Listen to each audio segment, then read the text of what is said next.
నేను especially disable persons కోసం ఈ ఫ్యాక్టరీ రన్ చేసి పెట్టానండి. ప్రతి ఒక్కరు అంటే ఎంప్లాయీగా ఉండడం కాదు, ఎంప్లాయీగా మారాలనేదే నా ఒక లక్ష్యం అండి. వాళ్ళకి ఇన్స్పిరేషన్గా తీసుకొని 10 మందికి ఆలోచనగా ఉండాలనే ఉన్నది. వచ్చేసి నా జర్నీ వచ్చేసరికి ఇంతకు ముందు నేను FMCG ప్రోడక్ట్స్ డిస్ట్రిబ్యూషన్ సూపర్ స్టార్గెట్ సిఎల్ఎఫ్ ప్లాన్ చేసేలా ఉంది.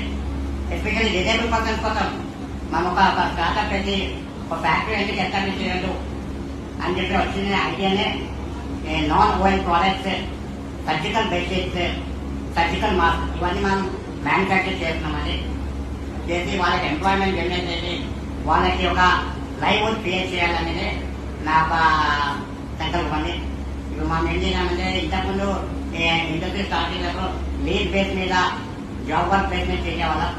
తర్వాత మనకి